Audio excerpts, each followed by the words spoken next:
ಎಲ್ಲರೂ ನನ್ನಂಗೆ ಜ್ಞಾನಿಗಳೇ ಅನ್ನುವಂಗ ಭಾವ ಆಗ್ತದ. ಇಲ್ಲಿ ಎಲ್ಲರಲ್ಲಿಯೂ ಕೂಡ ಒಳ್ಳೆ ಭಾವ ವಿಚಾರಗಳನ್ನು ನಮ್ ಕಾಣ್ಕೊಳ್ಳುವಂತ ಶಕ್ತಿ ಬರ್ಲಿ ಅನ್ನುವಂಥದ್ದನ್ನ ನಾವು ಇಲ್ಲಿ ಗಟ್ಟಿ ಮಾಡ್ಕೊಳ್ಳೋಣ. ನಾವ್ ಏನ್ ಮಾಡ್ತೇವೆ ಅಂದ್ರ ಭೇದ ದೃಷ್ಟಿಯಿಂದ ಅವ್ರ ಹಂಗ್ ತಿಳ್ಕೊಂಡಾರ, ಇವ್ರ ಹಿಂಗ್ ತಿಳ್ಕೊಂಡಾರ, ಧರ್ಮ ಹಂಗೈತಿ, ಇವ್ರು ತಿಳ್ಕೊಂಡಿದ್ದು ಹಿಂಗೈತಿ ಅಂತೇಳಿ ನಾವ್ ಏನೇನು ನಮ್ಮ ಕಲ್ಪನಾದೊಳಗೆ ನಾವ್ ಏನೇನು ವಿಚಾರ ಮಾಡ್ತೇವೆ. ಆದರೆ ಜ್ಞಾನಿಗಳಾದವರು, ನಾವು ಜ್ಞಾನದ ಹಾದಿಯಲ್ಲಿ ನಡೆಯೋರು, ಎಲ್ಲರಲ್ಲಿಯೂ ಕೂಡ ಸರ್ವಾತ್ಮಕ ಬುದ್ಧಿ, ಎಲ್ಲರಲ್ಲಿ ಆ ಭಗವಂತನೇ ಅದಾನ. ಹಿಂಗ ಭಾವ ಬತ್ತು ಅಂದ್ರ ಮತ್ತೊಬ್ಬರ ನಾವು ಯಾವ ವಿಚಾರಗಳಿಂದ ಅಳ್ಯಾಕ್ ಹೋಗುದಿಲ್ಲ ಅನ್ನುವಂಥದ್ದನ್ನ ಇಲ್ಲಿ ನಾವು ಸ್ಪಷ್ಟ ತಿಳ್ಕೊಳ್ಳೋಣ. ಇನ್ನೊಂದಿಷ್ಟು ಜನ ಏನ್ ಮಾಡ್ತಾರಂದ್ರ, ಜ್ಞಾನ ಇಲ್ಲದವ್ರು, ಶಾಸ್ತ್ರಜ್ಞಾನ ಇಲ್ಲದವ್ರು, ವಿಚಾರ ಇಲ್ಲದವ್ರು, ಅವ್ರ ಬುದ್ಧಿ ಹೆಂಗಿರ್ತದಂದ್ರ ತಮ್ಮ ಮನಸ್ಸನ್ನೇ ಹೊಲಸಿರ್ತದ, ತಮ್ಮ ವಿಚಾರಗಳನ್ನೇ ಭೋಗಾದಿ ಕಡೆನೆ ಇರ್ತಾವ. ಎಲ್ಲರೂ ಕೂಡ ನಮ್ಮಂಗೆ ಅದಾರ, ಅವ್ರೇನ್ ಬಿಟ್ಟಾರ, ನಮಗ ಅವ್ರಿಗೆ ಏನ್ ವ್ಯತ್ಯಾಸ ಅದ ಅಂತೇಳಿ ತಮ್ಮ ಲೆವೆಲ್ ಜಕ್ಕೊಂಡು ಮಾತನಾಡ್ತಾರ. ಆದ್ರೆ ನಾವು ನಮ್ಮ ಲೆವೆಲ್ ಅನ್ನು ವಿಚಾರ ಮಾಡ್ಕೊಂಡು ಅವರು ನಮ್ಮಂಗೆ, ಅವ್ರು ಉಣ್ತಾರ ತಿತ್ತಾರ, ನಮ್ಮಂಗೆ ಅದಾರ, ಅವ್ರೇನ್ ಬಿಟ್ಟಾರ ಅಂತೇಳಿ ನಮ್ಮ ಲೆವೆಲ್ಗೆ ನಾವು ಜಕ್ಕೋತೀವಿ. ಆದ್ರೆ ಶರಣರ ಸಂತರ ವಿಚಾರಕ್ಕೆ ನಾವು ಇವತ್ತ ಬಸವಣ್ಣವ್ರ ವಿಚಾರಕ್ಕೆ ಹೋಗ್ಲಿ, ಸಿದ್ಧಾರ್ಥ ವಿಚಾರಕ್ಕೆ ಹೋಗ್ಲಿ, ಅವ್ರು ಎಷ್ಟು ಎತ್ತರಕ್ಕೆ ಹೋಗಿದ್ರು ಅಂದ್ರ ನಾವು ಆ ಸ್ಥಿತಿಯನ್ನು ಪಡೆದೇವ್ ಅಂದ್ರೆ ಅವ್ರ ಎತ್ತರ ಗುರ್ತಾಗ್ತದ. ನಾವು ಎಷ್ಟು ತಿಳಿದಿರ್ತೇವೆ, ಅವರು ನಮ್ಮಂಗೆ ಅದಾರ ಬಿಡು, ಅವ್ರೇನು ಬ್ಯಾರೆ ಅದಾರ ಅನ್ನುವಂಗ ಭಾವ ಮಾಡ್ತೇವಲ್ಲ, ಇದು ಹಂಗ ಜ್ಞಾನಿಗಳಲ್ಲಿ ಕಾಣಬ್ಯಾಡ್ರಿ ಅನ್ನುವಂಥದ್ದನ್ನ ತಿಳಿಸಾಕ, ಜ್ಞಾನಿ ಹೆಂಗಿದ್ರು ಚಂದ, ಅವ ಹೆಂಗಿರ್ತಾನಂದ್ರ ಬಾಲಕನಂತೆನೂ ಇರ್ತಾನ, ಉನ್ಮತ್ತನಂತೆನೂ ಇರ್ತಾನ, ಅಂತೂ ಪಿಚಾಚಿ ಅಂತೇನೂ ಇರ್ತಾರ. ಅದಕ್ಕೆ ಅವನ್ನ ನಾವು ಸರ್ವಾತ್ಮಕ ಭಾವ ದೃಷ್ಟಿಯಿಂದ ನೋಡಿದೇವಂದ್ರ ನಮ್ಮಲ್ಲಿ ಯಾವುದುದು ದೋಷ ಬರುವುದಿಲ್ಲ ಅನ್ನುವಂಥದ್ದನ್ನ ಇಲ್ಲಿ ಸ್ಪಷ್ಟ ಪಡಿಸಿ ಹೇಳ್ತಾರ. ನಾವು ನೈತಾತ್ಮಿಕ ವಿಚಾರ ಅಂದ್ರೆ ನಮ್ಮ ಗತಿ ಅವರು ಅದಾರ ಅನ್ನುವಂಥದ್ದನ್ನ ಭಾವ ಬೇಡ. ಅವರು ಜ್ಞಾನವನ್ನ ತಿಳ್ಕೊಂಡಾರ, ಅವರು ಅವ ಹೆಂಗಿದ್ರು ಅವನ ಗುಣದೋಷಗಳನ್ನು ಎಣಿಸಬೇಡ್ರಿ ಅನ್ನುವಂಥದ್ದನ್ನ ಇಲ್ಲಿ ಒಟ್ಟಾರೆ ನಮ್ಮ ಕಣ್ಣು ದೃಷ್ಟಿ ಚಂದ ಆಗ್ಲಿ, ನೋಡುವಂತ ದೃಷ್ಟಿ ಚಂದ ಆಯ್ತು ಅಂದ್ರ ಜಗತ್ತು ಹೆಂಗೈತಪ್ಪ ಅಂದ್ರ ಚಂದೇ ಅದ, ಜಗತ್ತೆ ಎಲ್ಲವೂ ಕೂಡ ಬ್ರಹ್ಮಮಯವೇ ಅದ ಅನ್ನುವಂಥದ್ದನ್ನ ವಿಚಾರ ತಿಳ್ಸಾಕ ಇಲ್ಲಿ ಇದನ್ನ ಈ ಪಲ್ಲವಿ ಒಳಗ, ಯಾವ್ದು 11ನೇ ಪಲ್ಲವಿ ಒಳಗ ಒತ್ತು ಕೊಟ್ಟು ತಿಳಿಸ್ಕೋತ ಹೋಗ್ತಾರ. ಜ್ಞಾನಿ ಕಡೆ ನೀವು ಯಾವ ತಪ್ಪುಗಳನ್ನು ಎಣಿಸಬೇಡ್ರಿ, ಅವ್ರು ಹೆಂಗಿದ್ರು ಚಂದ, ಯಾವಾಗ ದೇಹಾತ್ಮ ಬುದ್ಧಿ ಹಿಡ್ಕೊಂಡು ಆತ್ಮ ಬುದ್ಧಿ ಹಿಡ್ಕೊಂಡ್ರು ಅವಾಗ ಅವ್ರ 3 ಗುಣಗಳು ಮತ್ತೆ ಬ್ಯಾರೇನೆ ಆಗ್ತಾವ ಅನ್ನುವಂಥದ್ದನ್ನ ಹಿಂಗ ಅನೇಕ ರೀತಿಯಿಂದ ನಮ್ಗ ತಿಳಿಸಿ ನಾವು ಕೂಡ ಆ ದೃಷ್ಟಿಯನ್ನು ಹೊಂದೋಣ, ಒಳ್ಳೆ ದೃಷ್ಟಿಯನ್ನ ನೋಡುವುದನ್ನು ಕಾಣೋಣ ಅನ್ನುವಂಥದ್ದನ್ನ ತಿಳಿಸಾಕ ಇಲ್ಲಿ ಅವರು ಗುಣ 3ರಿಂದೇ ಬೋಧಾದ್ವಯದೊಳಗೆ ಯೋಗಿ ಎಣಿಸಲಾರದ ಅವಸ್ಥೆಗಳನ್ನು ಅನ್ನುವಂಥದ್ದನ್ನು ಹೇಳ್ಕೊತ ಬಂದಾರ. ಇಲ್ಲಿ ಎಣಿಸಲನ್ನು ಗಣನೆಯನ್ನು ಮಾಡಲಾಗಿ ಗುಣ 3ರಿಂದೇ ಸತ್ವಾದಿ 3 ಗುಣಗಳ ಮೂಲಕ ಅವ್ರಿಗೆ 6 ಅವಸ್ಥೆಗಳು ಆಗತಾವು ಅನ್ನುವಂಥದ್ದನ್ನು ಇಲ್ಲಿ ತಿಳಿಸೋರದಾರ. ಅಂದ್ರ ಬೋಧಾದ್ವಯದೊಳಂದ್ರೆ 2 ಪ್ರಕಾರದ ಜ್ಞಾನ ಯೋಗಿ ಹೊಂದುತ್ತಾನ. ಯೋಗಿ ವರನಿಗೆ ಎಣಿಸಲು ಗಣನೆಯನ್ನು ಮಾಡಲಾಗಿ, ವಿಚಾರ ಮಾಡಲಾಗಿ ಗುಣ 3ರಿಂದ ಸತ್ವಾದಿ 3 ಗುಣಗಳ ಮೂಲಕ 6 ಅವಸ್ಥೆಗಳನ್ನ ಅವ ಹೊಂದುತ್ತಾನ ಅನ್ನುವಂಥದ್ದನ್ನ ಇಲ್ಲಿ ತಿಳಿಸೋರದಾರ. ಗುಣ 3ರಿಂದೇ ಬೋಧಾದ್ವಯದೊಳ್ ಯೋಗಿ ಗಣಿಸಲ ಅವಸ್ಥೆಗಳಕ್ಕೂ ಸರ್ವಾತ್ಮಕದಿಂದಲೂ ನೈತ್ಯಾತ್ಮಕದಿಂದಲೂ ನಾನೇ ಅಖಂಡ ಸಚ್ಚಿತ್ ಆನಂದ ಪರಬ್ರಹ್ಮ ಸ್ವರೂಪ ನಿರ್ವಹಣೆಂಬ ಸ್ವರೂಪ ಜ್ಞಾನವುಳ್ಳವನಿಗೆ. ಇಲ್ಲಿ ನಾವು ಮತ್ತೆ ಸ್ಪಷ್ಟ ಮಾಡ್ಬೇಕಂದ್ರ, ನಾನೇ ಯಾವ ನೈತ್ಯಾತ್ಮಕದಿಂದಲೂ ನಾನು ಹೆಂಗದೀನಿ, ಅಖಂಡ ಅದೀನಿ, ಸಚ್ಚಿತ್ ಆನಂದ ಸ್ವರೂಪ ನಾನೇ ಅದೀನಿ, ಪರಬ್ರಹ್ಮ ಸ್ವರೂಪ ನಿರ್ವಹಣೆ ಎಂಬ ಸ್ವರೂಪ ಜ್ಞಾನ ಉಳ್ಳವನಿಗೆ. ಅಂದ್ರ ಈ ಜ್ಞಾನ ಉಳ್ಳವರಿಗೆ ನಾನು ಆ ಸತ್ತು ಚಿತ್ತ ಆನಂದ ಸ್ವರೂಪನದೀನಿ, ಅಖಂಡ ಅದೀನಿ ಅಂತ ತಿಳ್ಕೊಂಡವ ಜ್ಞಾನಿಗೆ, ಅಂದ್ರೆ ನಾವ್ ಮತ್ತೊಬ್ಬರ ಅವ ತಿಳ್ಕೊಂಡರ್ನಿಲ್ಲ ಯಾಕೆ ಬರಂಗಿಲ್ಲ. ನಮಗ್ ಈ ದೃಷ್ಟಿ ಬತ್ತು ಅಂದ್ರ ನಾನು ಎಲ್ಲದರೊಳಗೂ ನಾನೇ ತುಂಬಿಕೊಂಡೇನೆ. ಯಾಕಂದ್ರ ಒಂದೇ ವಸ್ತು, ಒಬ್ಬನೇ ಬ್ರಹ್ಮ, ನಾನೇ ಬ್ರಹ್ಮನಿದ್ದೇನೆ. ಈ ದೇಹಾದಿ ಬುದ್ಧಿಗಳನ್ನು ಬಿಟ್ಟು ಅಖಂಡ ಸ್ವರೂಪ ನಂದೈತಿ ಅಂತ ನನಗ ತಿಳ್ಕೊಂಡಾಗ ಸ್ವರೂಪ ಜ್ಞಾನ ಉಳ್ಳವನಿಗೆ ಸತ್ವಾದಿ 3 ಗುಣ ಮೂಲಕ 6 ಅವಸ್ಥೆಗಳನ್ನು ಹೊಂತಾವ ಅನ್ನುವಂಥದ್ದನ್ನ ಇಲ್ಲಿ ತಿಳಿಸೋರಿದಾರ. ಈ ಜ್ಞಾನದ 3 ಅವಸ್ಥೆಗಳನ್ನೇ ಬ್ಯಾರೆ. ಈಗ ಸರ್ವಾತ್ಮಕದಿಂದ ವಿಚಾರ ಮಾಡುವುದೇ ಬ್ಯಾರೆ ಆಗ್ತದ ಅನ್ನುವಂಥದ್ದನ್ನ ಇಲ್ಲಿ ನಮಗ ಮತ್ತಿಷ್ಟು ತಾತ್ಪರ್ಯವನ್ನು ತಿಳಿಸ್ಕೋತ ಹೋಗ್ತಾರ. ಇಲ್ಲಿ ಒಂದೇ ನುಡಿ ಒಳಗೆ ಏನ್ ಹೇಳ್ತಾರ ಇದನ್ನ ಮತ್ತಿಷ್ಟು ತಿಳಿಸುವಾಗ ಈ ಪಲ್ಲವಿ ಒಳಗೆ ಬರುವಂತದ್ದು ಇಲ್ಲಿ 7 ನುಡಿಗಳ ಮುಖಾಂತರ ಕೂಡ ಅದನ್ನೇ ಮತ್ತಿಷ್ಟು ತಿಳಿ ಮಾಡ್ಕೋತ ಹೋಗ್ತಾರ.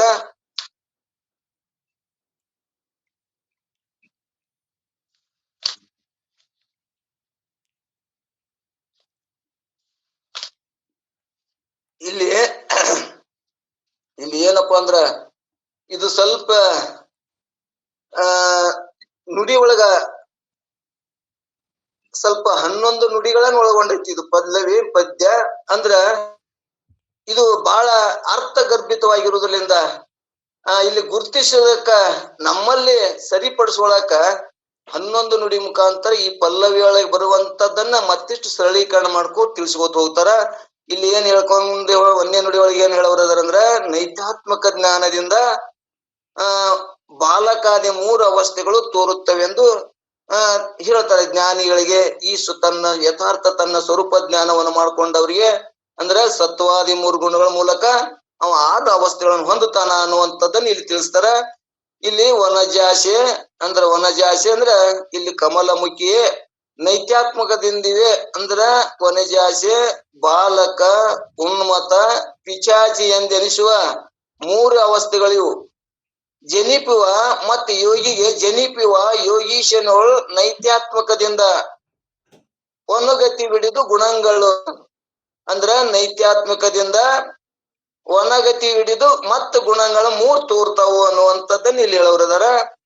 ವನಿಜಾಸಿ ಕಮಲಮುಖಿ ನೈತ್ಯಾತ್ಮಕದಿಂದಿವೆ ಇದು ನಾನಲ್ಲವೆಂದು ಜ್ಞಾನದಿಂದ ಈ 3 ಗುಣಗಳು ಸತ್ವಾದಿ ಗುಣಗಳ ಅನುಗತಿ ಹಿಡಿದು ಕ್ರಮವನ್ನು ಹಿಡಿದು ತಿಳ್ಕೊಂಡು ಯೋಗೀಶನೋಳು ಯೋಗಿಯಲ್ಲಿ ಜ್ಞಾನಿಯಲ್ಲಿ ಅವ ಹೆಂಗಿರ್ತಾನ, ಬಾಲಕ ಅಂದ್ರ ಬಾಲಕನಂತೆ, ಉನ್ಮತ ಅಂದ್ರ ಮೈ ಮರೆತವನಂತೆ.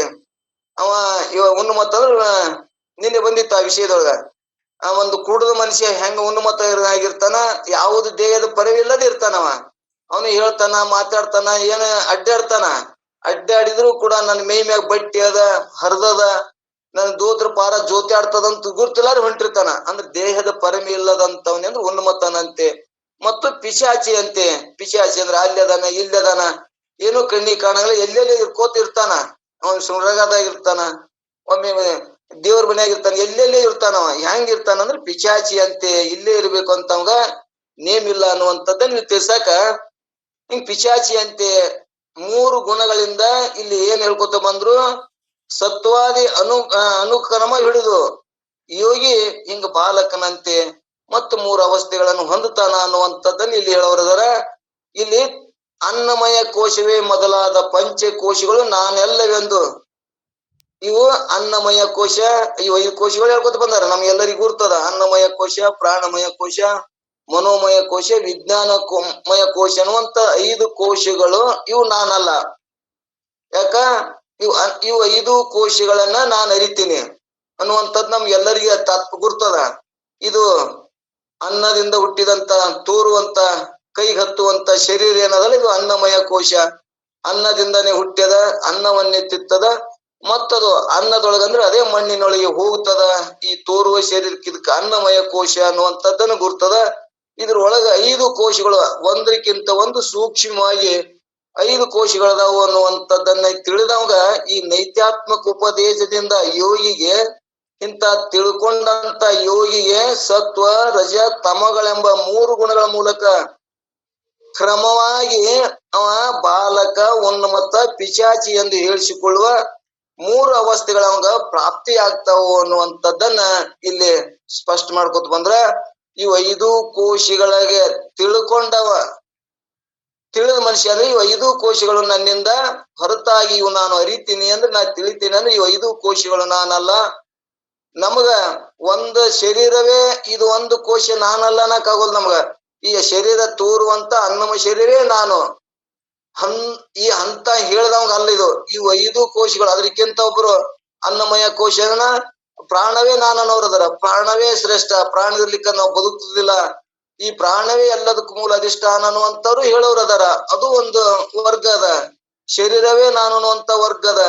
ಮತ್ತ ಅದಕ್ಕಿಂತ ಮನಸ್ಸೇ ನಾನು ಅನ್ನೋರು, ಈ ಮನಸ್ಸು ಇರ್ಲಿಕ್ಕ ನೀ ಏನಾರ ಕಾರ್ಯ ಮಾಡ್ತೀನೋ ಮನಸ್ಸೇ ನಾನು ಅನ್ನೋರು ಅದಾರ. ಮತ್ತೆ ವಿಜ್ಞಾನ, ಈ ಬುದ್ಧಿ ವಿಜ್ಞಾನ, ಈ ವಿಜ್ಞಾನಮಯ ಕೋಶನು ಕೂಡ ಬುದ್ಧಿ ಇರ್ಲಿಕ್ಕ ಎಲ್ಲಾ ಕಾರ್ಯ ಮಾಡ್ತಾನೋ. ಬುದ್ಧಿ ಇರ್ಲಿಕ್ಕಂದ್ರ ಕೆಟ್ಟರು ಇರ್ತಾರ.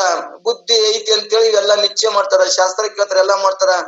ಬುದ್ಧಿನೇ ಆತ್ಮ ಅಂತ ತಿಳ್ಕೊಂಡವರು ಬಹಳ ಮಂದಿ ಅದಾರ. ಅದಕ್ಕಿಂತ ಹೊರತಾದ ಇನ್ನೊಂದು ಆನಂದಮಯ ಕೋಶವು ನಾನನ್ನೋರಂತರು ಅದಾರ. ಅದಕ್ಕೆ ಈ 5 ಕೋಶಗಳಿಗೆ ತಿಳಿದವನಿಗೆ ಮತ್ತೊಂದು ಏನದಲ್ಲ, ಇವು ಗುಣಗಳ ಮುಖಾಂತರ, ಯಾವ ಸತ್ವ ರಜ ತಮಗಳ ಮುಖಾಂತರ ಮತ್ತೊಂದು 3 ಅವಸ್ಥೆಗಳು, ಬಾಲಕ, ಉನ್ಮತ್ತ ಮತ್ತು ಪಿಚಾಚಿ ಹಂಗ 3 ಅವಸ್ಥೆಗಳನ್ನ ಜ್ಞಾನಿಗಳು ಹೊಂದುತ್ತಾರ ಅನ್ನುವಂಥದ್ದನ್ನ ಇಲ್ಲಿ ನಾವು ಗುರುತಿಸಿ ಅವ್ರು ಏನ್ ಹೇಳ್ತಾರಲ್ಲ, ನಮ್ಮಂಗ ಇವ್ರು ಇರ್ಲಿ, ಹಿಂಗಿದ್ರೆ ಜ್ಞಾನ ಅಂತೇಳಿ ಒಬ್ರು ಯಾರೋ ನಾವು ಕೇಳ್ಕೊಂಡಿರ್ತೀವಿ. ಅವ್ರಂಗೆ ಇದ್ರೆ ಹಿಂಗ ಜ್ಞಾನಿಗಳು. ಮತ್ತೆ ಇವ್ರು ಹಿಂಗ ವೇದ ಅಭ್ಯಾಸವನ್ನ ಮಾಡ್ತಿದ್ರ ಮಠದಾಗಿದ್ರೆ ಇವ್ರು ಯೋಗಿಗಳು, ಜ್ಞಾನಿಗಳು ಅಂತ ಹಿಂಗಿರ್ತಾರ. ಆದ್ರೆ ಜ್ಞಾನಿಗೆ ಇಲ್ಲಿ ಏನ್ ಹಿಂದಲೇ ಹೇಳ್ಕೊಂಡು ಬಂದಾರ, ಯಾವ ವಿಧಿ ನಿಷೇಧಗಳು ಇರುದಿಲ್ಲ.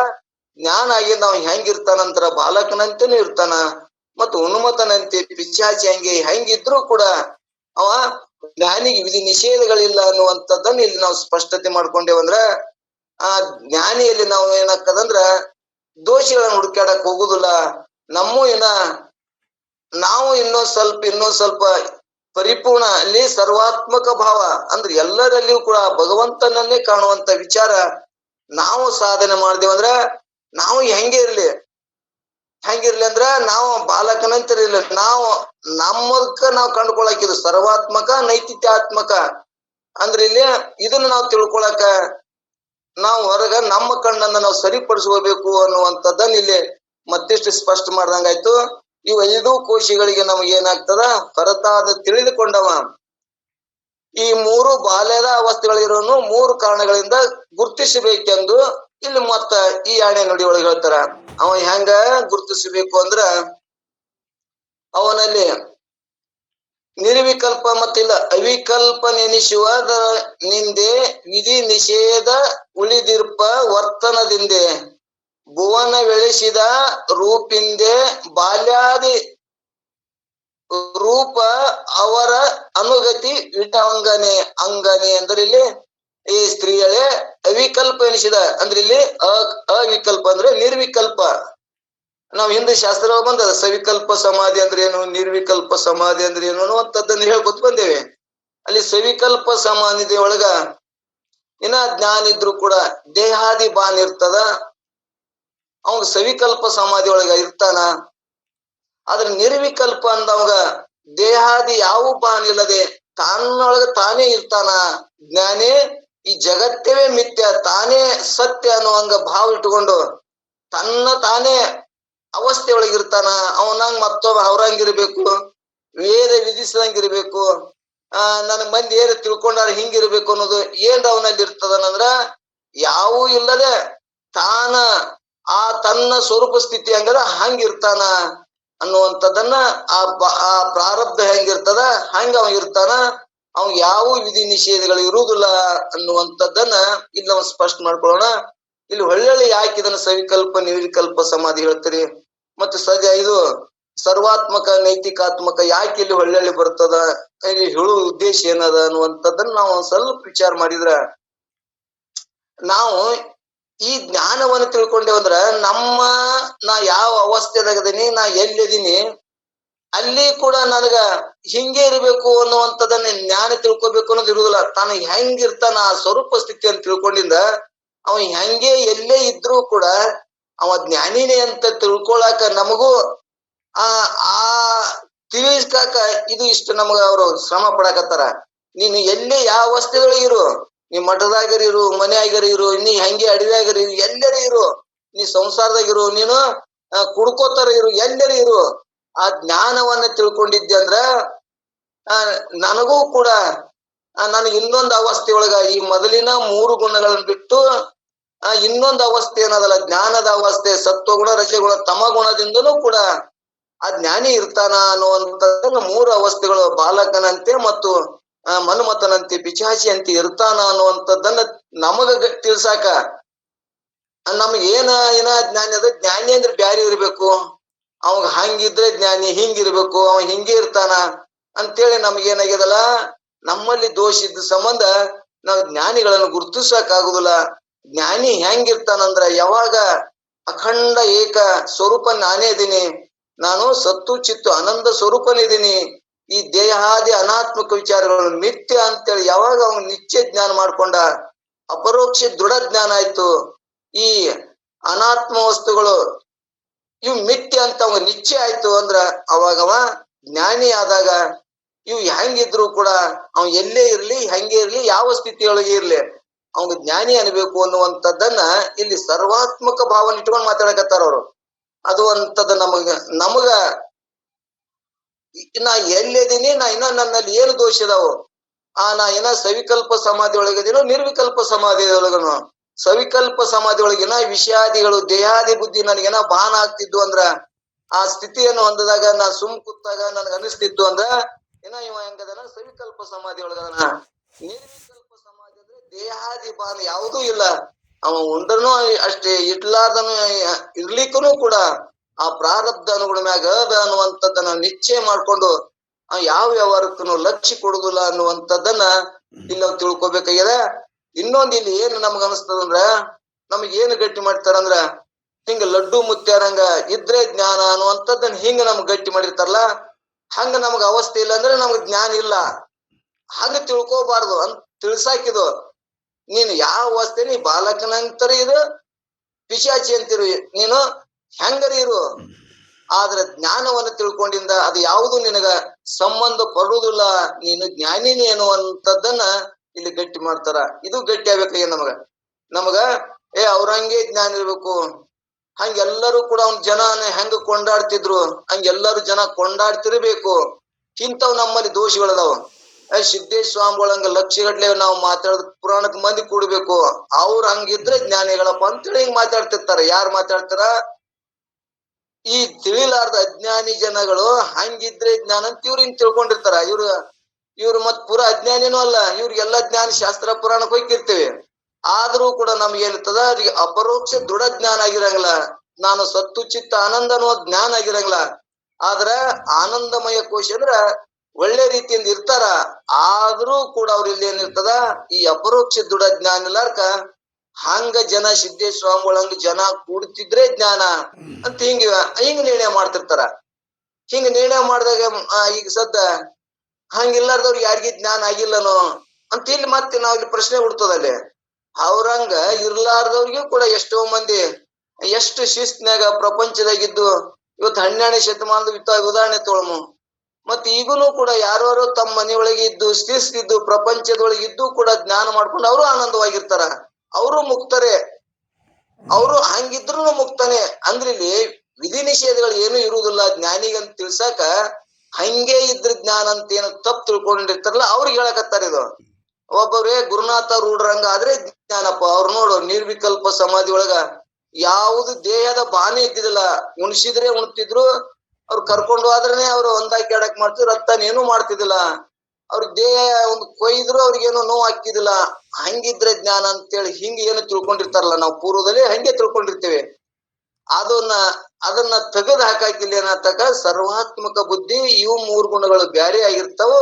ಜ್ಞಾನಿಗಳಿಗೂ ಕೂಡ ನಮ್ಮಂಗೆ 3 ಗುಣಗಳು ಇದ್ರು ಕೂಡ ಮುಂದೆ ಅದೇ ಸತ್ವ ರಜ ತಮಗಳಿಂದ ಅವ್ರು ಹಿಂಗೆ ಜ್ಞಾನಿಗಳು ಹಿಂಗೂ ಇರ್ತಾರ, ಅವರು ನಿರ್ವಿಕಲ್ಪ ಸಮಾಧಿಯನ್ನು ಅನುಭವಿಸ್ತಾರ ಅಂತೇಳಿ ತಿಳಿಸೋದಕ್ಕಾಗಿ ಇದು ಎಲ್ಲರಿಗೂ ಸ್ಪಷ್ಟತೆ ಆಗುದಿಲ್ಲ, ಆದ್ರೆ ನಮಗ್ ಗುರ್ತಾಗ್ತದ. ಯಾಕಂದ್ರೆ ಇದನ್ನ ನಾವು ಕೇಳ್ಕೊಂಡು ಓದ್ಕೊಂಡು ಬಂದೇವಲ್ಲ.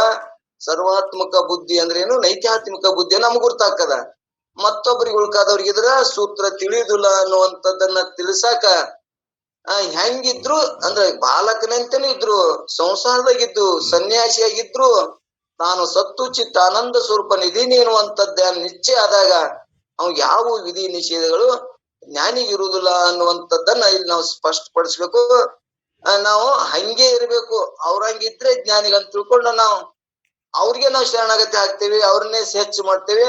ಅವ್ರಂಗ ನಮ್ಗ ಆಗುದಿಲ್ಲ ಬಿಡಪ್ಪ, ಹಂಗ ಹೆಂಗ ಹಾಕದ್ರಿ ಸಿದ್ದೇಶ್ವರ ಸ್ವಾಮಿಗಳ ಹೆಂಗ ಹಾಕದ, ಗುರುನಾಥ ರೂಢ್ರ ಹೆಂಗ ಹಾಕದ, ಹಂಗಿದ್ರೆ ಜ್ಞಾನಪ್ಪ ಅಂತ ಹೇಳಿ ಅವ್ರು ಏನ್ ಮಾಡ್ತಾರ, ಈ ಜ್ಞಾನಿಗಳಿಗಿರೂ ಕೂಡ ಅವರು ಸಾಮಾನ್ಯ ಇವರು ನಮ್ಗತೆ ಉಣ್ತಾರ ತಿತ್ತಾರ ನಮ್ಗತೆ ಮಾಡ್ತಾರ, ಇವ್ರ ಎದ್ರ ಜ್ಞಾನಿಗಳು ಅನ್ನುವಂಗ ಲೌಕಿಕ ಜನ ಮಾತಾಡಿದ್ರು ಕೂಡ ಆ ಜ್ಞಾನಿಗೆ ಯಾವೂ ಕೂಡ ಭಾರ ಆಗುದಿಲ್ಲ, ಯಾವುದೂ ಕೂಡ ತಲೆಯಾಗ ಹಾಕೊಳ್ಳುದಿಲ್ಲ ಅನ್ನುವಂಥದ್ದನ್ನ ಇಲ್ಲಿ ನಾವು ಸ್ಪಷ್ಟ ಮಾಡ್ಕೊಳ್ಳೋಣ. ಇದಿಷ್ಟು ತಿಳಿತು ಅಂದ್ರೆ ಇಷ್ಟು ಪದ್ಯ ಪೂರ ತಿಳಿದಾಗೆ. ಇದನ್ನೇ ಹೊಳ್ಳಿ ನಮಗೆ ಈ ಮತ್ತೊಂದು ನುಡಿಯಿಂದ ಗಟ್ಟಿ ಮಾಡ್ಕೋತ ಹೋಗ್ತಾರ. ಇಲ್ಲಿ ನಿರ್ವಿಕಲ್ಪ ಸ್ವರೂಪ ಜ್ಞಾನದಿಂದ ಯೋಗಿಯು ಬಾಲಕನಂತೆ ತೋರುವನು, ಆದರೆ ಯಾವುದೊಂದು ಪದಾರ್ಥದ ವಿಶೇಷ ಜ್ಞಾನವಿಲ್ಲದೆ ಸಾಮಾನ್ಯ ಜ್ಞಾನಯುಕ್ತನಾಗಿ ಅವನು ಹೆಂಗಿರ್ತಾನ, ಸಾಮಾನ್ಯವಾಗಿ ಇರ್ತಾನ. ಜ್ಞಾನದೊಳಗೆ ಇರ್ತಾನ, ಜ್ಞಾನಯುಕ್ತನಾಗಿರ್ತಾನ, ಜ್ಞಾನವ ತಿಳಿದಿರ್ತಾನ.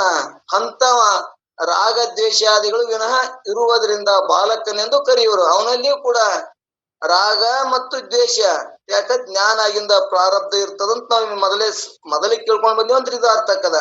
ನಮಗ ಜ್ಞಾನ ಆಗಿರ್ತದ, ನಮಗೆ 80 ವರ್ಷ ಆಯುಷ್ಯ ಇರ್ತದ. ಮೊದಲೇ ನಾವು ಅದನ್ನ ಈಶ್ವರ ಕೃಪಾ, ಈಶ್ವರನ ಸಂಕಲ್ಪ ಯಾರಿಗೂ ಸುಳ್ಳು ಮಾಡಕ್ ಬರಂಗಿಲ್ಲ.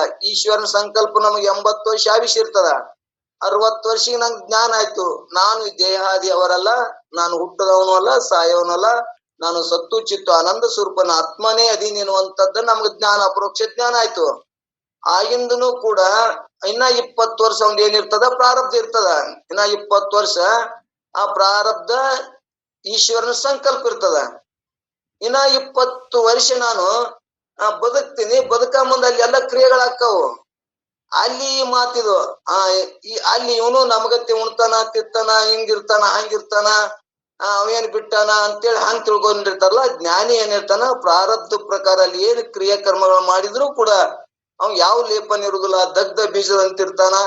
ಆ ದಗ್ಧ ಬೀಜದಂತಿದ್ದಾಗ ಇವು ಎಲ್ಲ ಕೂಡ ನಮಗ ಪ್ರಶ್ನೆಗಳು ಬರ್ತಾವಲ್ಲ, ಆ ಪ್ರಶ್ನೆಗಳನ್ನ ತೆಗಿಲಾಕ ಅವ ಎಂದ ಜ್ಞಾನ ಇತ್ತು ಅಂದೇ ಅವ 3 ಅವಸ್ಥೆಗಳನ್ನ ಕಳ್ಕೊಂಡು ಮತ್ತೊಂದು 3 ಅವಸ್ಥೆಗಳು ಬದುಕ್ತಿರ್ತಾನ. ಬಾಲಕನಂತೆ ಬದುಕ್ತಾನ, ಹೆಂಗೋ ಬದುಕ್ತಿರ್ತಾನ. ಅವಾಗ ಅವನ ಗುಣದೋಷಗಳನ್ನ ಜ್ಞಾನ ಆದವ್ರು ಎಣಿಸಬಾರ್ದು. ತಿಳಿದವ್ರು ಅವನು ಪ್ರಾರಬ್ಧ ಹಂಗೈತಪ್ಪ, ಅವನು ಜ್ಞಾನಿನೇನಂತ ತಿಳ್ಕೊರಿ ಅಂತ ತಿಳ್ಸಾಕಿದು. ಇದು ಹೊಳ್ಳಳ್ಳಿ ಇದನ್ನ ತಿಳಿಸ್ತಾರೆ. ಈ ಗುಟ್ಟ ಇದು ಬಾಲಕನೆಂದು ಕರೆಯುವರು. ವೇದಯುಕ್ತ ವಿಧಿ ಅಂದರೆ ಮಾಡತಕ್ಕ ಕರ್ಮವು, ನಿಷೇಧ ಅಂದರೆ ಬಿಡತಕ್ಕ ಕರ್ಮವು, ಇವೆರಡನ್ನು ವಿಚಾರಿಸದೆ. ಇಲ್ಲಿ ವೇದದೊಳಗೆ ಏನ್ ಹೇಳ್ಯಾರಪ್ಪ ಅಂದ್ರ, ವಿಧಿಗಳೇನ್ ಹೇಳ್ಯಾರಲ್ಲ, ಆ ಕರ್ಮಗಳ ಏನ್ರ ಮಾಡ್ತಾನ ಅಂದ್ರೆ ಆ ಕರ್ಮ ಮಾಡುವುದರಲ್ಲಿ ಅಥವಾ ಕರ್ಮ ಬಿಡುದಾಗ್ಲಿ, ಆ ಜ್ಞಾನಿಗೆ ಏನ್ ಇರ್ತಾವ ಅಂದ್ರೆ ಯಾವ ವಿಧಿ ನಿಷೇಧಗಳು ವೇದದೊಳಗೆ ಇರುವಂತದಾಗ್ಲಿ, ಯಾವ ವಿಧಿ ನಿಷೇಧಗಳು ಇರುವುದಿಲ್ಲ. ಬಿಡತಕ್ಕ ಕರ್ಮವು ಇವೆರಡನ್ನು ವಿಚಾರಿಸದೆ, ಬಿಡದೆ, ಮಾಡದೆ ತನ್ನ ಸ್ವ ಅನುಸಾರವಾಗಿ ತಾನಿರುವನು. ತಾನಿಗ ಹೆಂಗ ಅನಿಸ್ತದ ಹಂಗ ಇರ್ತಾನ ಅನ್ನುವಂಥದ್ದನ್ನ ಇಲ್ಲಿ ಗಟ್ಟಿ ಮಾಡ್ಕೋಬೇಕಾಗ್ಯದ. ಅವ ಹೆಂಗಿರ್ತಾನ ಅಂದ್ರೆ ಇವ್ 3 ಅವಸ್ಥೆಗಳು ಹೇಳ್ಯಾರಲ್ಲ, ಆ 3 ಅವಸ್ಥೆದಂಗನು ಇರ್ತಾನ ಅನ್ನುವಂಥದ್ದನ್ನ ಅವ ಬಾಲಕನಂತೆ ಆಟ ಆಡ್ತಾನ, ಏನೇನೋ ಮಾಡ್ತಾನ. ಅವ ಯಾವುದು ಅದರ ಪರಿವೇನೇ ಇರುವುದಿಲ್ಲ. ದೇಹಾದಿಯವರುಗಳು ಈ ಎಲ್ಲ ಅವನು ಮನಿ ಕಟ್ತಾನ, ಮಠ ಕಟ್ತಾನ, ಏನೇ ಮಾಡ್ತಾನ, ಮಾಡಿದ್ರು ಕೂಡ ಬಾಲಕನಂತೆ ಹೆಂಗ ಬಾಲಕ ಮನಿ ಕಟ್ತದ, ಆಟ ಆಡ್ತದ, ಎಲ್ಲಾ ಮಾಡಿದ್ರು ಕೂಡ ಒಂದ್ ಜರ ಕರೆ ಹೋಗ್ಬತ್ತು ಅಂದ್ರ ಅದು ಎಲ್ಲಾ ಸುಳ್ಳಂತೆ ಹೆಂಗ ಕುಣದು ಅದ್ರ ಮ್ಯಾಗ ಕೆಡಿಸಿ ಓಡಾಕ್ತಾನ. ಹಂಗಿ ಜ್ಞಾನಿನೂ ಕೂಡ ಅದ್ರ ಮ್ಯಾಗ ಯಾವುದೂ ಇದು ಇಲ್ಲದೆ ಬಾಲಕನಂತೆ ಇದ್ದು ಅವನು ಕೂಡ ಅಲ್ಲಿ ಪ್ರಪಂಚ ಮಾಡಿದ್ರು ಕೂಡ ಆ ಪ್ರಪಂಚದ ಭಾನ ಅವನಲ್ಲಿ ಏನು ಇರುವುದಿಲ್ಲ ಅನ್ನುವಂಥದ್ದನ್ನೇ ತಿಳ್ಸಕ ಅವ ಪ್ರಪಂಚಾದಿಗಳನ್ನ ಮಾಡ್ತಾನ. ಅವನು ವ್ಯವಹಾರ ಮಾಡಿದ್ರು ಕೂಡ ಆ ಹೆಂಗ ಬಾಲಕ ಸಣ್ಣ ಕೆಡಿಸಿ ಓಡಿ ಹೋಗ್ತಾನ, ಹಂಗ ಕೆಡಿಸಿ ಹೋಗ್ತಾನ ಅನ್ನುವಂಥದ್ದನ್ನ ಇಲ್ಲಿ ನಾವು ಇಲ್ಲೇ ಇಷ್ಟು ಸ್ಪಷ್ಟ ಮಾಡ್ಕೊಳ್ಳೋಣ. ತನ್ನ ಸ್ವ ಅನುಸಾರ ತಾನಿರುವುದರಿಂದ ಉತ್ಪನ್ನವಂತೆ ತೋರುವನು, ಅಂದರೆ ಉನ್ಮತನೇನು ಅಲ್ಲ, ಕಿಂತು ಅದರ ಹಾಗೆ ತೋರುನೆಂಬ ಭಾವ. ಇಲ್ಲಿ ಕುಡುಕಿನ ಉನ್ಮತ್ತಂದ ತೋರ್ಸ್ಯಾರಲ್ಲ, ಹಂಗವ ಹಂಗಿರುದಿಲ್ಲ. ಹಂಗ ದೇಹದ ಪರಿವೇ ಇಲ್ಲದೆ ಇರ್ತಾನ ಜ್ಞಾನಿ. ಆ ದೃಷ್ಟಾಂತದಂತೆ ಹಂಗೆ ಅವನು ಅಡ್ಡಾಡ್ತಾನ, ಹಂಗೆ ತಿರುಗ್ತಾನ ಅಂದ್ರೆ ಜ್ಞಾನಿ ತಿರುಗುದಿಲ್ಲ. ದೃಷ್ಟಾಂತದೊಳಗ ಮನ್ಮತ್ ಅಂದ್ರೆ ಕುಡುಕ ಹೆಂಗ ದೇಹ ಪರಿವೇ ಇಲ್ಲದಿರ್ತಾನ, ಜ್ಞಾನಿನೂ ಕೂಡ ದೇಹ ಪರಿವೇ ಇಲ್ಲದೆ ಇನ್ನೂ ಇರ್ತಾರ ಅನ್ನುವಂಥದ್ದನ್ನ ಹಿಂಗ 3 ತರವಾಗಿರ್ತಾರ. ಅವರು ಸತ್ವಗುಣ ರಜತಮ ತಮೋಗುಣ 3 ಗುಣಗಳಿಂದನೂ ಇರ್ತಾರ, ಯುಕ್ತರಾಗಿರ್ತಾರ ಅನ್ನುವಂಥದ್ದನ್ನ ಇಲ್ಲಿ ಜ್ಞಾನಿಗಳು ಹಿಂಗ ಯಾವಾಗ ನಿರ್ವಿಕಲ್ಪ ಸ್ಥಿತಿ ಇದ್ದಾಗ, ಸವಿಕಲ್ಪ ದೇಹಾದಿ ಬಾನಿತ್ತು, ಇನ್ನ ನನಗ್ ಜನ ಅದಾರ ನೋಡ್ತಾರ, ಇನ್ನ ಜಗತ್ತೈತಿ ಅಂತ ಒಳಗ್ ಬಾನಿತ್ತು ಅಂದ್ರ ಅದಿನ್ನ ಸವಿಕಲ್ಪ ಸಮಾಧಿ ಒಳಗಿರ್ತಾನ. ಇವ ನಿರ್ವಿಕಲ್ಪ ಸ್ಥಿತಿ ಜ್ಞಾನ ಆದವ ಹೆಂಗಿರ್ತಾನ, ನಿರ್ವಿಕಲ್ಪ ಸ್ಥಿತಿ ಒಳಗಿರ್ತಾನ. ಅವ ಹೆಂಗಿರ್ತಾನ ಅಂದ್ರ ಹಿಂಗ್ 3 ತರದಾಗನೇ ಇರ್ತಾನ ಅನ್ನುವಂಥದ್ದನ್ನ ನಾವ್ ಹಿಂಗ್ ಸ್ಪಷ್ಟ ಮಾಡ್ಕೋತ ಹೋಗೋಣ. ಜನರು ಈತನಿಗಾಗಲಿ ಕಾಯಿ ಗೂಗಿ ನ್ಯಾಯದಂತೆ ಅಂದ್ರ ಪರಸ್ಪರ ಅಪೇಕ್ಷೆಯನ್ನು ಮಾಡದೆ, ಅಂದ್ರ ಕಾಯಿದು ಇಲ್ಲಿ ಏನ್ ಹೇಳಿದ್ರ ಅಂದ್ರೆ ಈತನಿಗೆ ಜನರನ್ನಾಗಲಿ ಜನರು ಈತನಿಗಾಗಲಿ ಅಂದ್ರ ಕಾಯಿ ಗೂಗಿ ಅಂದ್ರ ಕಾಯಿ ಹಗಲತ್ತಿ ವ್ಯವಹಾರ ಮಾಡ್ತದ, ಗೂಗಿ ಅದು ರಾತ್ರಿ ವ್ಯವಹಾರ ಮಾಡ್ತದ. ಅವು ಹೆಂಗ ಪರಸ್ಪರ ಇರೋದದಾವ ಹಂಗ ಜ್ಞಾನಿಗೆ ಅವ್ರಿಗೆ ಹೆಂಗಪ್ಪ ಅಂದ್ರೆ ವಿರೋಧ ಭಾವ ಇರ್ತಾವ ಅನ್ನುವಂಥದ್ದನ್ನ ಇಲ್ಲಿ ನಮಗೊಂದು ದೃಷ್ಟಾಂತ ಮುಖಾಂತರ ತಿಳಿಸ್ಯಾರ. ಮಾಡದೆ ಇವರು ಕಾರಣದಿಂದ ಇವರು ಪಿಚಾಚಿ ಅಂತೆ ತೋರುವನು, ಈತನ ಈ 3 ಅವಸ್ಥೆಗಳನ್ನು ನೈತ್ಯಾತ್ಮಿಕ ಜ್ಞಾನದಿಂದ ತೋರುತ್ತವೆ ಅನ್ನುವಂಥದ್ದನ್ನ ಇಲ್ಲಿ ಗುರುತು ಮಾಡ್ಕೊಳ್ಳೋಣ. ಅಂದ್ರ ಇವು ಪಿಚಾಚಿ ಅಂತೆ ಅಂದ್ರ ಕಾಗಿ ಹಗಲತ್ತಿ ವ್ಯವಹಾರ ಮಾಡಿದ್ರ ಗೂಗಿ ಹೆಂಗ ರಾತ್ರಿ ವ್ಯವಹಾರ ಮಾಡ್ತದ, ಹಂಗ ಪಿಶಾಚಿ ಹಂಗೆ ಇವ ಜ್ಞಾನಿನೂ ಕೂಡ ರಾತ್ರಿ ವ್ಯವಹಾರ ಮಾಡ್ತಾನ ಅನ್ನುವಂಥದ್ದನ್ನ ಇಲ್ಲಿ ಜನರ ವ್ಯವಹಾರಗಳು ಬೇರೆ, ಅವನ ವ್ಯವಹಾರಗಳು ಬೇರೆ ಇರ್ತಾವು ಅನ್ನುವಂಥದ್ದನ್ನ ಇಷ್ಟೇ ತಿಳ್ಕೊಳ್ಬೇಕಾಗಿದೆ. ಮುಂದ 3ನೇ ನುಡಿ ಒಳಗೆ ಏನ್ ಹೇಳ್ತಾರ, ಕರ್ಮಿ ಭೋಗಿ ಮೂಢರೆಂಬ 3 ಅವಸ್ಥೆಗಳು ಸರ್ವಾತ್ಮಕದಿಂದ ತೋರುತ್ತವೆಂದು ತಿಳಿಸ್ತಾರ. ಇಲ್ಲಿ ಕರ್ಮಿ ಭೋಗಿ ಮೂಢ ಈ 3 ಅವಸ್ಥೆಗಳು ಸರ್ವಾತ್ಮಕದಿಂದ ತೋರುತ್ತವೆ. ಇನಿಯಳೆ ಈ ಸ್ತ್ರೀಯಳೆ ಕರ್ಮಿ ಇನಿಯಳೆ ಕರ್ಮಿ ಸಂಭೋಗಿ ಮೂಢಾತ್ಮಕ ನೆನೆಸುವ ಅವಸ್ಥಾತ್ರಯಗಳು ಜನಿಸುವ ಉಪಯೋಗಿಗೆ ಸಲೆ ಸರ್ವಾತ್ಮಕದಿಂದ ಅನುಗುಣವಾಗಿ ಗುಣಗಳು ಅನ್ನುವಂಥದ್ದನ್ನ ಈ 3ನೇ ನುಡಿ ಒಳಗ ಇಲ್ಲಿ ಕರ್ಮಿ ಅಂದ್ರೆ ಕರ್ಮ ಮಾಡವನೆಂದು, ಸುಭೋಗಿ ಅಂದ್ರೆ ಭೋಗ ಮಾಡವ ವಿಷಯ ಸುಖವನ್ನು ಉಣ್ಣವನು, ಮೂಢಾತ್ಮನು ಏನೊಂದು ತಿಳಿಯದವನು. ಇಲ್ಲಿ 3 ಮತ್ತಿಷ್ಟು ಇದನ್ನ ಮತ್ತಿಟ್ಟು ಗಟ್ಟಿ ಮಾಡ್ತಾಳೆ. ಇನಿಯಳೆ ಈ ಸ್ತ್ರೀಯಳೆ ಸರಿ ಚೆನ್ನಾಗಿ ಸರ್ವಾತ್ಮಕದಿಂದ ಎಲ್ಲವೂ ತಾನೆಂಬ ಜ್ಞಾನದಿಂದ ಇಲ್ಲಿ ತಿಳಿ ಗುಣಗಳು ಸತ್ವಾದಿ ಗುಣಗಳ ಅನುಗುಣವಾಗಿ ಅಂದ್ರೆ ಕ್ರಮದಿಂದ ಯೋಗಿಗೆ ಜ್ಞಾನ ಯೋಗಿಗೆ ಕರ್ಮಿ ಸಂಭೋಗಿ ಮತ್ತು ಮೂಢಾತ್ಮಕ ಅಂದ್ರೆ ಈ 3ಗಳನ್ನ ಮೂಢಾತ್ಮಕ ಅಂದ್ರೆ ಏನೊಂದು ತಿಳಿಯದವ, ಕರ್ಮಿ ಅಂದ್ರೆ ಕರ್ಮ ಮಾಡವ, ಇನ್ನು ಸಂಭೋಗಿ ಅಂದ್ರೆ ವಿಷಯದೊಳಗ ಲುಲುಪ್ತವಾದವನು. ಇವು 3 ಅವಸ್ಥೆಗಳು ಕೂಡ ಸತ್ವ ಗುಣದೊಳಗ ಜ್ಞಾನಿಗೆ ಹಿಂಗ ವ್ಯವಹಾರ ಮಾಡ್ತಾನ ಅನ್ನುವಂಥದ್ದನ್ನ ಇಲ್ಲಿ ತಿಳ್ಸಾಕ ನಮ್ಮ 3ನೇ ನುಡಿ ಒಳಗ ಹೆಂಗಪ್ಪ ಅಂದ್ರ ಅನೇಕ ದೃಷ್ಟಾಂತ ಮುಖಾಂತರ ಇಲ್ಲೂ ತಿಳಿಸ್ತಾರ. ನಿಜಗೊಂಡ್ರು ಹೆಂಗ ಸಹಜವಾಗಿ ತಿಳ್ಕೊಳಕ ಒಂದು ದೃಷ್ಟಾಂತ ಕೊಡ್ತಾರ. ಸಮುದ್ರದಲ್ಲಿ ತೋರಿದ ತರಂಗಾದಿಗಳು ಎಲ್ಲವೂ ಜಲರೂಪಗಳಾಗಿರುವಂತೆ ಇಲ್ಲಿ ಸಮುದ್ರದೊಳಗ ನೆರೆ ತೊರೆ ಏನೇನೋ ತೋರ್ತಾವ, ಗುರುಳಿ ಏನೇನೋ ತೋರಿದ್ರು ಕೂಡ ಅವು ಏನಾಗಿರ್ತಾವ ಅಂದ್ರೆ ಎಲ್ಲವೂ ನೀರೇ ಆಗಿರ್ತಾವ. ಆದ್ರೆ ನಮಗೆ ಎಂತ ದೊಡ್ಡ ತೆರೆ ಬತ್ತಪ್ಪ, ತೆರೆನೇ ಬ್ಯಾರೆ ಅನ್ನಂಗ ನಮಗ್ ತೋರ್ತಾವ. ಅಂದ್ ಏನೋ ಗುರುಳಿ ಏನೇ ತೋರಿದ್ರು ಕೂಡ ಹೆಂಗ ನೀರಿನೊಳಗೆ ಆಗಿ ನೀರಿನೊಳಗೆ ಹುಟ್ಟ್ಯಾವು, ನೀರೇ ಅದಾವ.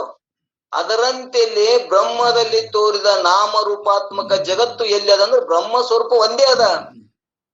ಯಾರು ಈ 3 ವರ್ಗದೊಳಗೆ ಶರೀರ ಕಾರ್ಯಗಳನ್ನು ಮಾಡಿದ್ರು ಕೂಡ ಅವ್ರ 3ರಲ್ಲಿ ಯಾವ್ದು ನಿಶ್ಚಯ ಇರ್ತದಂದ್ರ ಹಿಂಗ ನೆರೆ ತೊರೆ ಗುರುಳಿಗಳು ಬ್ಯಾರೆ ಬ್ಯಾರೆ ಆದ್ರೂ ಕೂಡ ಹೆಂಗ ನೀರೇ ಅದ, ಹಂಗಿಲ್ಲಿ ಜ್ಞಾನಿ ನಾಮರೂಪಾತ್ಮ ಬ್ರಹ್ಮದಲ್ಲಿ ತೋರಿದ ಈ ನಾಮರೂಪಾತ್ಮಕ ಜಗತ್ತು ಬ್ರಹ್ಮ ಸ್ವರೂಪವೇ ಅದ. ಎಲ್ಲವೂ ಕಾಣುವುದೇನೈತಲ್ಲ ಹಿಂಗ ಸರ್ವಾತ್ಮಕ ರೂಪದೇಶದಿಂದ ತಿಳ್ಕೊಂಡಿರ್ತಾನ ಅಂತ ಹೇಳುವ ಒಂದು ಉದ್ದೇಶದ ಸರ್ವಾತ್ಮಕ ಉಪದೇಶದಿಂದ ಹೇಳಲ್ಪಡುವುದು. ಈ ಜ್ಞಾನ ಯೋಗಿಗೆ ಸತ್ವ ರಜ ತಮಗಳೆಂಬ 3 ಗುಣಗಳ ಮೂಲಕ ಕ್ರಮವಾಗಿ ಒಳ್ಳೆ ಕರ್ಮಗಳನ್ನು ಮಾಡುವುದರಿಂದ ಕರ್ಮಿ ಎಂದು, ಈ ಅಭೋಗಗಳನ್ನು ಉಪಭೋಗ ಮಾಡುವುದರಿಂದ ಭೋಗಿ ಎಂದು ಏನೊಂದು ಅರಿಯದವನಿರುವುದರಿಂದ ಇವ ಮೂಢನಾಗಿರ್ತಾನ ಅನ್ನುವಂಥದ್ದನ್ನ ಇಲ್ಲಿ ಮೂಢನಾದಾನ ಅನ್ನುವಂಥದ್ದನ್ನ ಇಲ್ಲಿ ಹಿಂಗೂ ಇರ್ತಾನ, ಜ್ಞಾನಿ ಮೂಢನಂಗಿನೂ ಇರ್ತಾನ ಅನ್ನುವಂಥದ್ದನ್ನ ಇಲ್ಲಿ ಸತ್ವಗಳಿಂದ ಕೂಡಿರ್ತಾನ. ಅವನಲ್ಲಿ ಏನಿರ್ತದ ಎಲ್ಲವೂ ಕೂಡ ಬ್ರಹ್ಮಮಯನೇ ಜಗತ್ತದ, ಎಲ್ಲವೂ ಕೂಡ ಬ್ರಹ್ಮನಿಂದನೇ ಆಗ್ಯದ, ಬ್ರಹ್ಮ ಬಿಟ್ಟು ಅನ್ಯ ಯಾವುದೂ ಇಲ್ಲ, ನಾನು ಬ್ರಹ್ಮನೇ ನಾನು ಅದೀನಿ ಅನ್ನುವಂಥದ್ ಭಾವ ನಿಶ್ಚಯ ಆದಾಗ ಇದು ದೃಷ್ಟಾಂತ ಏನಾಗ್ತದಲ್ಲ ನಮ್ಗೆ ಅನುಭವಕ್ಕೆ ಬರ್ತದ. ಯಾಕಂದ್ರೆ ದೃಷ್ಟಾಂತ ನಾವು ನೋಡ್ತೇವೆ, ದೃಷ್ಟಾಂತದಿಂದ ಸಿದ್ಧಾಂತಕ್ಕೆ ಹೋಗಿ ಬರ್ತದ. ನಮ್ಗ್ ದೃಷ್ಟಾಂತ ತಿಳಿಲಿಲ್ಲ ಅಂದ್ರೆ ಸಿದ್ಧಾಂತ ತಿಳಿದೇ ಇಲ್ಲ. ಯಾಕಂದ್ರೆ ನಮ್ಗ್ ದಿನ ಅದು ಈ ದೇಹಾದಿ ಹಿಡ್ಕೊಂಡು ನಾವು ದೃಷ್ಟಾಂತವನ್ನ ನಾವು ಗುರ್ತಿರ್ತದ.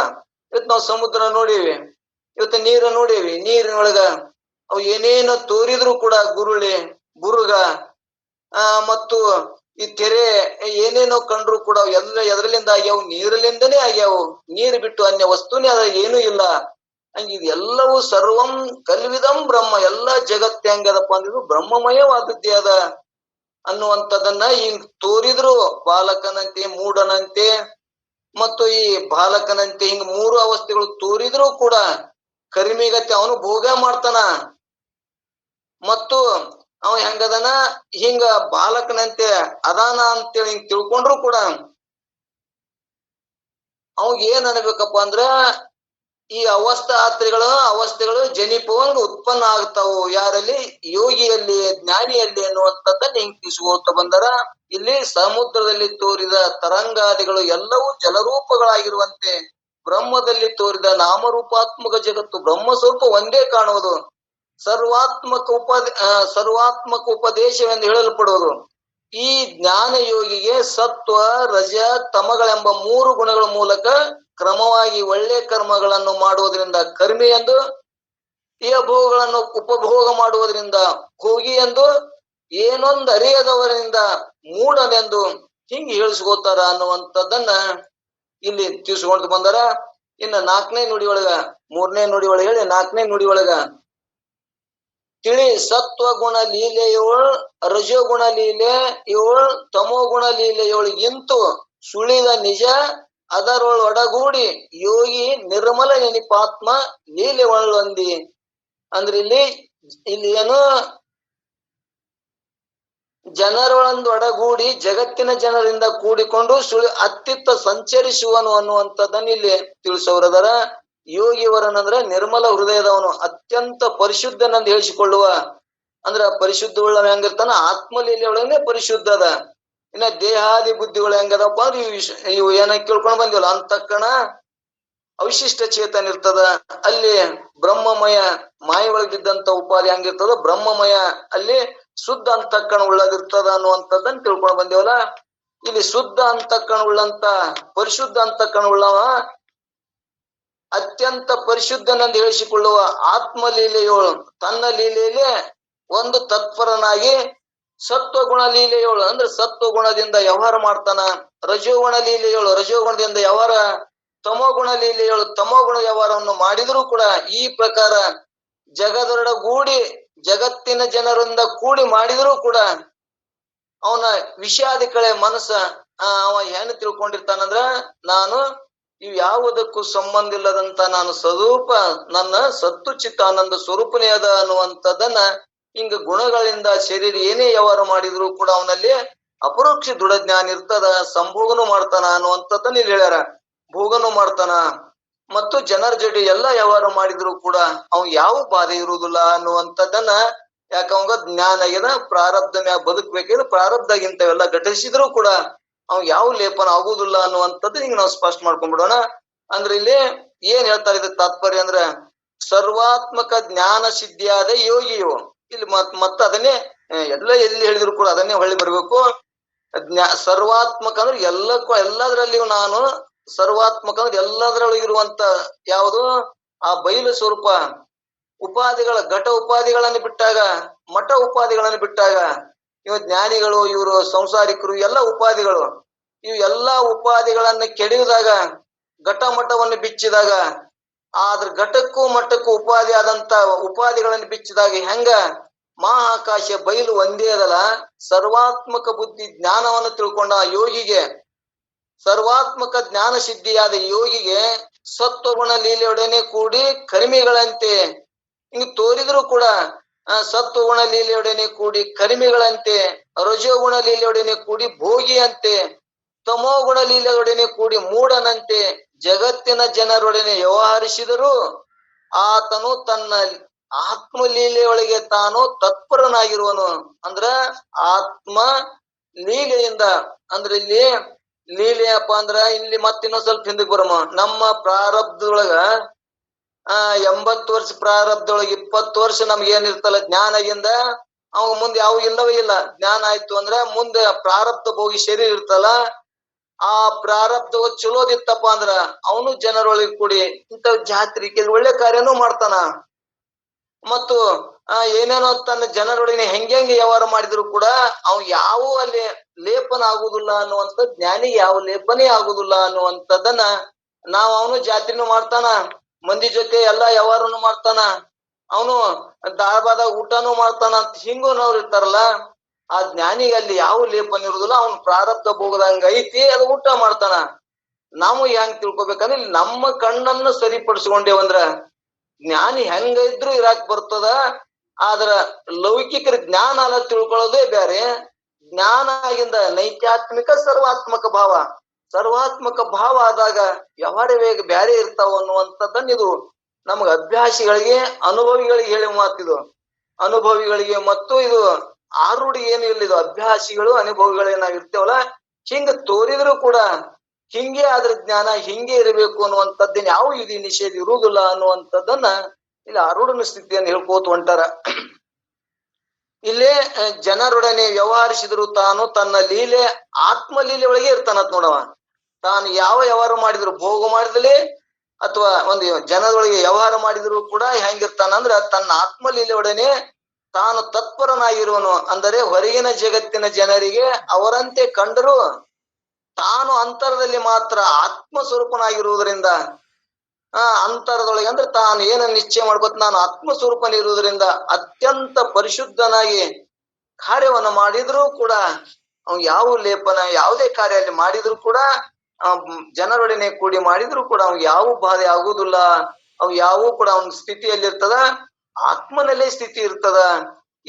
ಈ ದೇಹಾದಿ ಅವರುಗಳ ಮೂರು ಅವಸ್ಥೆಗಳು ಬಿಟ್ಟು ಇವು 3 ಗುಣಗಳನ್ನು ಹೊಂದಿರ್ತಾನ ಅನ್ನುವಂಥದ್ದನ್ನ ನಮಗಿಲ್ಲಿ ಮೊದಲಿನ 3 ಹಿಂದಡಿ ಜ್ಞಾನ ಆಗಿಂದ 3 ಬರ್ತಾವ ಅನ್ನುವಂಥದ್ದನ್ನ ಹಿಂಗ ತಿಳ್ಸಾಕ ಅನೇಕ ರೀತಿಯಿಂದ ಅನೇಕ ಪರ್ಯಾಯಿ ಒಂದೊಂದು ನುಡಿಯೊಳಗ ಹಿಂಗ ದೋಷಗಳನ್ನ ನೀವು ಮಾಡಿದ್ರು ಕೂಡ ನಿಮ್ಗೆ ಯಾವ ಬಾಧ ಆಗುದಿಲ್ಲ.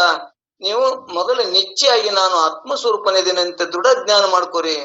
ಯಾವಾಗ ಮುಮುಕ್ಷ ಇಚ್ಛೆ ಇದ್ದಾಗ ಮುಮುಕ್ಷಗಳಿಗೆ, ಅನುಭವಿಗಳಿಗೆ ಮತ್ತು ಇಲ್ಲಿ ಅಭ್ಯಾಸಿಗೆ ಮಾತ್ರ ಇಲ್ಲಿ ಒತ್ತು ಕೊಟ್ಟು ಇಂಥವೆಲ್ಲ ವ್ಯವಹಾರಗಳನ್ನ ತಿಳಿಸ್ತಾರ. ಮುಂದೆ ನಾವು ತಿಳ್ಕೊಳ್ಳೋದು ಅಭ್ಯಾಸಿಗಳು, ಅನುಭವಿಗಳು, ನಾವು ಇದನ್ನ ಮೋಕ್ಷ ಇಚ್ಛೆ ಉಳ್ಳವರು. ಈ ಜ್ಞಾನ ಇಲ್ಲದವ್ರು ಲೌಕಿಕರಿಗೆ ಇದು ಏನ್ರ ಅರ್ಥ ಆಗ್ತದನು ಅಂದ್ರೆ ಅವರು ಎರಡನ್ನೂ ವಿವೇಕನೇ ಇರುದಿಲ್ಲ ಅವರಲ್ಲಿ. ಅವ್ರು ಎರಡನ್ನೂ ಕೂಡೇ ವ್ಯವಹಾರ ಮಾಡ್ತಿರ್ತಾರ. ಹೆಂಗ ಮೊಸರ ಅಕ್ಕಿ ಅನ್ನ ಇರ್ತಲ್ಲ, ಅವಕ್ ಮೊದಲು ಭತ್ತ ಇರ್ತದ, ಭತ್ತ ಮೊಸರವನ್ನು ಕೂಡೇ ಊಟ ಮಾಡ್ತಿರ್ತಾರ. ಅವ್ರಿಗೆ ಅದು ಗಂಟಲಾಗನು ಇಳಿಯಂಗಿಲ್ಲ, ಹೊಟ್ಟೆಗ ಪಚನೂ ಆಗುದಿಲ್ಲ. ಹಂಗ ಮೂಢರು ಹೆಂಗಿರ್ತಾರಂದ್ರ, ಈ ಪ್ರಪಂಚದ ವ್ಯವಹಾರ ಹೆಂಗಿರ್ತಾರಂದ್ರ, ವ್ಯವಹಾರಿಕರು ಹೆಂಗಿರ್ತಾರಂದ್ರ ಅವ್ರು ಎರಡೂ ವಿವೇಕನೇ ಇರುದಿಲ್ಲ, ಎರಡೂ ಕೂಡಿಸಿ ತಿಳಿಯುವುದರಿಂದ ಜ್ಞಾನಿ ವ್ಯವಹಾರ ತಿಳಿಯುವುದಿಲ್ಲ ಅನ್ನುವಂಥದ್ದನ್ನ ಇಲ್ಲಿ ಸ್ಪಷ್ಟ ಮಾಡ್ತಾರ. ಆದರೆ ನಾವು ಜ್ಞಾನಿಗಳಾದವರು ಹಂಗ ವ್ಯವಹಾರ ಮಾಡಿದ್ರು ಕೂಡ ಅವರಲ್ಲಿ ಏನೇ ನಿಶ್ಚಯ ಇರ್ತದ ಆತ್ಮಸ್ವರೂಪದ ಜ್ಞಾನ, ಅಪರೋಕ್ಷ ದೃಢ ಜ್ಞಾನ ಆದವರು ಅವ್ರು ಏನೇ ಮಾಡಿದ್ರು ಕೂಡ ಅವ್ ಯಾವ ಬಾಧ ಆಗುದಿಲ್ಲ, ಅವ ಆರೂಢನೆ ಎನ್ನುವಂಥದ್ದನ್ನ ನಾವ್ ಇನ್ನೊಂದಿಷ್ಟು ಹಿಂಗ್ ಸ್ಪಷ್ಟ ಮಾಡ್ಕೊಂಡೇವಂದ್ರ ಇದು ಪರಮಾನುಭೂತಿ ಕೊನೆಗೆ ತಿಳಿತದ. ಇಲ್ಲಿಕಂದ್ರೆ ಇದ್ರ ಏನಾದ್ರೂ ಸಂಶಯಗಳಿದ್ರ ಇನ್ನ ಮುಂದೆ ಚರ್ಚೆದೊಳಗ ಅನೇಕ ಮಂದಿ ಇನ್ನಿಷ್ಟು ಸರಳೀಕರಣ ಮಾಡಿ ಮತ್ತಿಷ್ಟು ನಮ್ಗೆ ಸರಳ ಉಪಯೋಗ ತಿಳಿಸಿಕೊಡುವಂತ ಅನೇಕ ನಮ್ ಗ್ರೂಪ್ನಾಗ ಸಂತರು ಶರಣರು ಅದಾರ. ಇನ್ನಿಷ್ಟು ಅವ್ರ ಬಾಯಲ್ಲಿ ಕೇಳ್ಕೊಳ್ಳೋಣ. ಇವ್ 4 ನುಡಿ, ನಾಳೆಗೆ 10 ನುಡಿಯ ತಿಳಿಸುವಂತ ಈ ಪದ್ಯದ ನಾಳೆಗೆ 10 ನುಡಿಯನ್ನ ಹೇಳಿ, ಯಾವಾಗ ಸೋಮವಾರ ನಾಳೆಗೆ ಏನಿರ್ತದಂದ್ರ ಹುರಿಮಟ್ಟಿ ಕಾರ್ಯಕ್ರಮ ಇರ್ತದ. ನಾಳೆಗೆ ಸತ್ಸಂಗ ಇರುದಿಲ್ಲ. ಅದಕ್ಕೆ ತಾವು ಎಲ್ಲರೂ ಕೂಡ ಸನೆ ಇದ್ದವ್ರು, ಅನುಕೂಲ ಇದ್ದವ್ರು ದಯವಿಟ್ಟು ತಾವು ಎಲ್ಲರೂ ಕೂಡ ಹುರಿಮಟ್ಟಿ ಕಾರ್ಯಕ್ರಮದೊಳಗ ಬಂದ್ರಿ ಅಂದ್ರ ನಾಳೆ 11ನೇ ತಾರೀಕಿನ ಸ್ವಲ್ಪ ವಿಚಾರಗಳನ್ನು ಅಲ್ಲಿ ಚರ್ಚೆ ಮಾಡಕ್ ಬರ್ತದ. ಎಲ್ಲರೂ ಹೇಳೋರಿ ಎಲ್ಲ ಅವರೇ ಓದ್ಸೋರು ಬಡಿಯವ್ರಿ ಅವ್ರಿಗೆ ಬಿಟ್ರಿ ಅಂದ್ರ ಸ್ವಲ್ಪ ಅನಾನುಕೂಲ ಆಗ್ತದ. ತಾವ್ ಎಲ್ಲರೂ ಕೂಡಿ ಒಬ್ರಿಗೊಬ್ರು ಕೈ ಹಚ್ಚಿದ್ರ ಎಂತ ಕಲ್ಲಿದ್ರು ಕೂಡ ಸರಳ ಹೋಗಿ ಮುಟ್ತದ ಅನ್ನುವಂಥದ್ದನ್ನ ತಮ್ಮೆಲ್ಲರಲ್ಲಿ ಪ್ರಾರ್ಥಿಸಿ, ನಾಳೆಗೆ ಹುರಿಮಟ್ಟಿ ಕಾರ್ಯಕ್ರಮ ತಿಂಗಳ ಕೊನೆಯ ರವಿವಾರ, ನಾಳೆಗೆ ಸತ್ಸಂಗನೂ ಇರುವುದಿಲ್ಲ. ಅದಕ್ಕೆ ಆದಷ್ಟು ರಗಡೆ ಈಗೇನ ಬಸ್ಸಿನ ಅನುಕೂಲ ಅದಾವು, ಗಾಡಿ ಸೈಕಲ್ ಮೋಟರ್ ಅನುಕೂಲ ಅದಾವು. ಯಾರಾದ್ರೂ ಕರ್ಕೊಂಡ್ ಬಂದ್ರ ಅನಾನುಕೂಲ ಇದ್ದವ್ರಿಗೆ ಫೋನ್ ಹಚ್ಚಿದ್ರ ಬಂದ್ ನಾವ್ ಕರ್ಕೊಂಡು ಬರ್ತೇವೆ. ಬಾಗೇಡಿಗೆ ಬರ್ಲಿ ಅಥವಾ ಇಲ್ಲಿ ಹಳ್ಳಿಚಂಡಿ ಕೈಗೆ ಆಗ್ಲಿ ಹಿಪ್ಪರಿಗಾಗ್ಲಿ ಇಲ್ಲಿ ಎಲ್ಲಿದ್ರು ಕೂಡ ಕರ್ಕೊಂಡು ಹೋಗ್ತೇವೆ ಅನ್ನುವಂಥದ್ದನ್ನ ತಮಗ ಸಲಹೆಯನ್ನು ತಿಳಿಸಿ ನಾವು ಕೂಡ ಒಂದಿಷ್ಟು ಒಳ್ಳೆ ಕಾರ್ಯಕ್ರಮ ಶುಭ ಕಾರ್ಯಕ್ರಮಗಳು ಭಾಗಿಯಾಗ ಪ್ರಪಂಚ ಕಾರ್ಯಕ್ರಮ ಇರ್ತಾವ. ನಾವು ಎಂದೂ ಮುಗಿದಿಲ್ಲ.